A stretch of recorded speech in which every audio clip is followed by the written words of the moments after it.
I don't know what is the reason, but मित्रांनो माझ्या सोयाबीनवर जे आहे अळी आली नाही. ठीक आहे, 1% सुद्धा मित्रांनो 1% सुद्धा अळी आली नाही. जे लोक यूट्यूबवर सांगत होते अमावस्यानंतर कोणती फवारणी करावी, ठीक आहे, पोळ्यानंतरची फवारणी कोणती करावी, सगळ्यात मेन फवारणी, सगळ्यात महत्त्वाची फवारणी ही करा ती करा, गॅस पॉयझन मारा. पण मित्रांनो ठीक आहे, यांनी जे व्हिडिओज टाकले भयानक असे व्ह्यूज घेऊन घेतले. ठीक आहे, कृषी केंद्रामधून सुद्धा जे औषध बऱ्याच प्रकारे खूप जास्त प्रमाणात जे आहे विकल्या गेले. शेतकऱ्यांनी जे आहे खूप जास्त जे आहे फवारण्या केल्या. पण मित्रांनो मी फक्त जे प्रॅक्टिकल विचार करतोय या व्हिडिओमार्फत मला जे आहे तुम्हाला तेच सांगायचं आहे. ठीक आहे, आणि माझ्या सोयाबीनमधली काय कंडिशन आहे, अळी आली की नाही हे सुद्धा मला तुम्हाला दाखवायचं. मित्रांनो व्हिडिओ जो आहे तुम्ही नक्की शेवटपर्यंत बघा. ठीक आहे, कारण असे प्रॅक्टिकल व्हिडिओज मित्रांनो तुम्हाला बघायला मिळणार नाही. तारीख आहे 6 सप्टेंबर, तर पोळा होता मित्रांनो 2 सप्टेंबरचा. ठीक आहे, जे काही अमावस्या असेल 2-3 तारखेची, पण त्यानंतर जे आहे आता 3 दिवस जे आहे हे झालेले आहे. ठीक आहे, करेक्ट 6 तारीख आजची जी आहे. पण बघा म्हणतात की पोळ्यानंतरच जे तुम्ही फवारणी करायला पाहिजे. बरोबर आहे, पोळ्या आधी पण नका करू म्हणते, पोळ्यानंतरच जे अमावस्येच्या दिवशीला जे काळी रात्र असते म्हणजे त्या दिवशी जे आहे पतंग, ठीक आहे, जे पतंग एवढे सक्रिय होऊन जाते म्हणते की त्या जी क्षमता असते ती पर्सेंटेज जी आहे ती जास्त राहते म्हणते अंडे टाकण्याची. ठीक आहे, अळी पडण्याची. तर मित्रांनो तेच तुम्हाला ती सत्यता मला जे आहे मला तुम्हाला या व्हिडिओमार्फत थोडी जी आहे तुम्हाला फक्त आयडिया द्यायची आहे. ठीक आहे, मी यावर जे आहे पूर्ण प्रकारचा ठप्पा लावत नाही की अमावस्यानंतर ही अळी येणारच नाही. ठीक आहे, फक्त मला तुम्हाला दाखवायचं आहे की माझ्या पिकातली कंडिशन काय आहे, मी फवारणी कधी केली होती आणि माझ्या सध्याची कंडिशन काय आहे, नेमकी माझ्या सोयाबीन या पिकावर अळी आली की नाही. तर मित्रांनो व्हिडिओ नक्की तुम्ही शेवटपर्यंत बघा. आपल्या सोयाबीन पिकावर मित्रांनो एकही अळी मला दिसली नाही. ठीक आहे, आज 6 सप्टेंबर 3-4 दिवसांनी मी जो हा व्हिडिओ बनवतो अमावस्यानंतर, पण मित्रांनो मला एकही अळी मला सध्या तरी मित्रांनो दिसली नाही. ठीक आहे, समोरचं मला माहीत नाही, पण जे म्हणतात आता बघा 18-20 दिवस झालेले आहे, 18-20 दिवस झालेले आहे, अळी तर माझ्या पिकावर यायलाच पाहिजे. बरोबर, अमावस्या झाली यायलाच पाहिजे.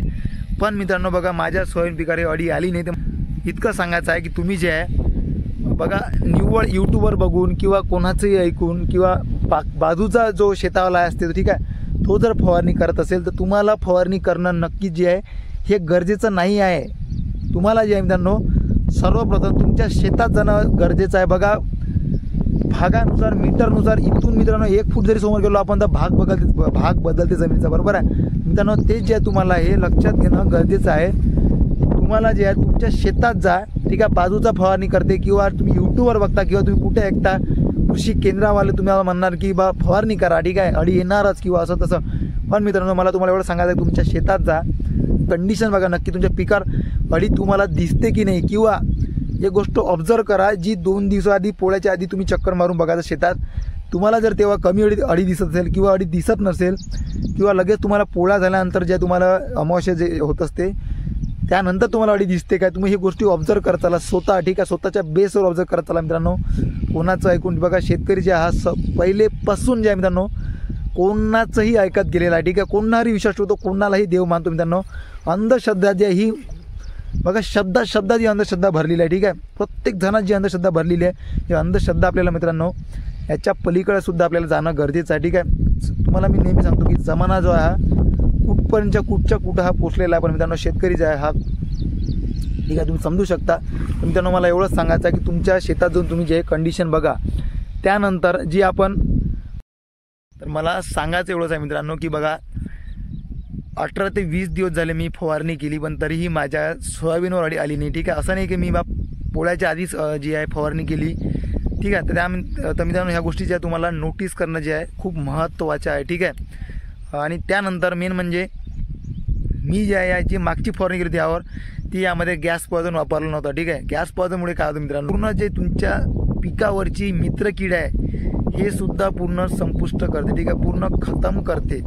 काय होते मित्रकीड जे मित्रांनो जेव्हा मित्रकीड आपल्या झाडावर राहते असं समजा की झाड जे आहे तितकं रोगीट राहत नाही किंवा त्यात तितकं केमिकलयुक्त राहत नाही. ठीक आहे, मित्रकीड जे आहे तेव्हाच येते जेव्हा तुमच्या झाडावर काहीतरी ग्रीनरी असेल किंवा काहीतरी असा ऑर्गॅनिक कार्बन असेल. ठीक आहे, असं तुम्ही समजू शकता. ठीक आहे, जास्त केमिकल असेल तर मित्रांनो ते येणारसुद्धा नाही.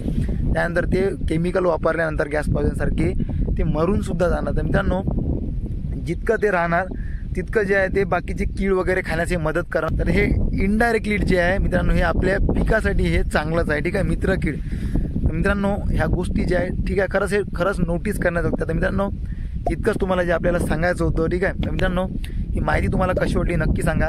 चॅनलला आपल्या सबस्क्राईब नसेल तर नक्की सबस्क्राईब करून घ्या, कारण मित्रांनो असे जे प्रॅक्टिकल व्हिडिओज आहेत ते तुमच्याकडून मिस होणार नाही. तर मित्रांनो धन्यवाद.